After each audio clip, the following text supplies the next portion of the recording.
क्या कर रही है। सीएम योगी ही इस संप्रदाय के हैं और ये संप्रदाय उनका है।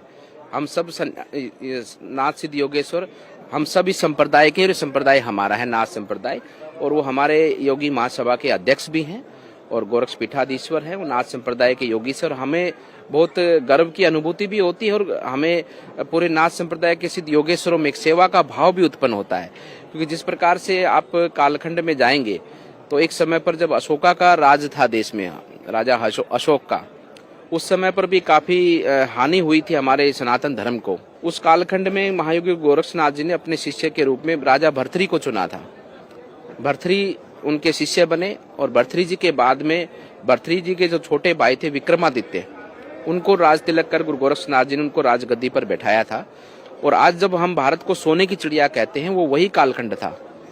विक्रमादित्य के समय ही भारत के अंदर सोने की मुद्राएं चलती थी, वही हमारा स्वर्णिम काल था। उसी नाम से, उसी समय से हमको सोने की चिड़िया भारतवर्ष को कहा जाता है पूरे विश्व जगत में। उस समय पर राजा विक्रमादित्य ने सनातन धर्म को पुनर्स्थापित करने के लिए और सभी देवालयों का निर्माण कराना हो, हमारे धार्मिक ग्रंथों को पुनर्लेखन पाठन कराना हो, तो बहुत बड़े विस्तार स्वरूप से, विराट स्वरूप से पूरे भारतवर्ष में हुआ था। और हमें बहुत गर्व की अनुभूति होती कि वो समय पर भी नाथ सिद्ध योगेश्वर महायोगी और गोरक्षनाथ जी के शिष्य राजा भर्तृहरि के छोटे भाई विक्रमादित्य ने देश के अंदर अपने देश की परंपरा को, अपने देश के सनातन धर्म को आगे बढ़ाने का काम किया। और आज इस वर्तमान समय में भी माननीय प्रधानमंत्री जी हैं, उनके साथ में योगी जी हैं, अनेकों हमारे देश के राष्ट्र नेता हैं जो उन्होंने अपनी संस्कृति को, अपनी विरासत को, अपनी परंपराओं को स्थापित करने के लिए देश को किस प्रकार से, जिस भाव से आगे बढ़ाया है, आज पूरा विश्व जगत उसको देख रहा है, उसकी तरफ आकर्षित हो रहा है। महाकुंभ में अमृत स्नान की रौनक ही अलग होती है। ऐसे में सवाल होता है कि योगी आदित्यनाथ का गोरखनाथ अखाड़ा अमृत स्नान में हिस्सा क्यों नहीं लेता। नाथ संप्रदाय का अखाड़ा भी पहले अमृत स्नान में हिस्सा लेता था। इसे लेकर अखाड़ों में कई बार जंग होती थी, जिसमें कई साधुओं को जान से हाथ धोना पड़ता था। करीब 250 साल पहले नाथ संप्रदाय के गुरुओं ने फैसला किया कि वो अमृत स्नान में हिस्सा नहीं लेंगे। आज से काफी समय पहले की 200-250 साल पहले, उस समय नाथ संप्रदाय की बहुत बड़ी स्याही निकलती थी।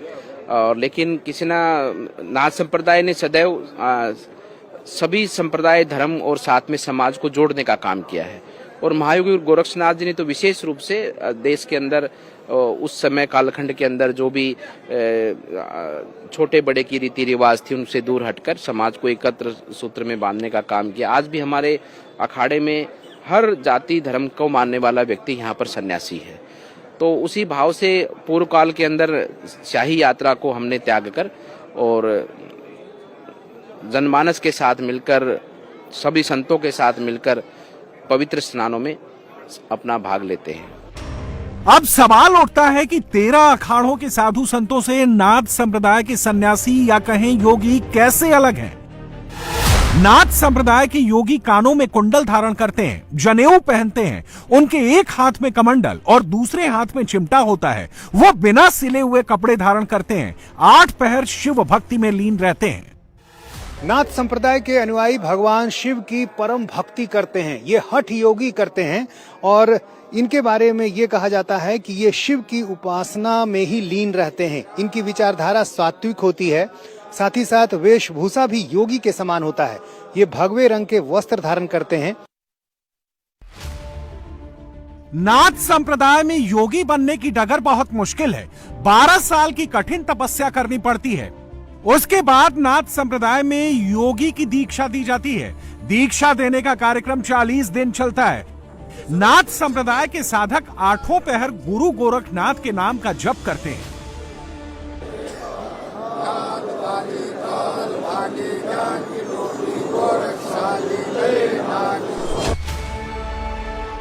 साधना के 12वें दिन नाथ संप्रदाय के योगियों को कुंडल पहनाए जाते हैं। अगर 40 दिन की तपस्या पूरी होने से पहले किसी साधक के कुंडल गिर जाते हैं तो साधना खंडित मान ली जाती है, उसे नाथ संप्रदाय का योगी नहीं बनाया जाता। नाथ संप्रदाय की एक और परंपरा है जो गुरु शिष्य का कर्ण भेदन करता है।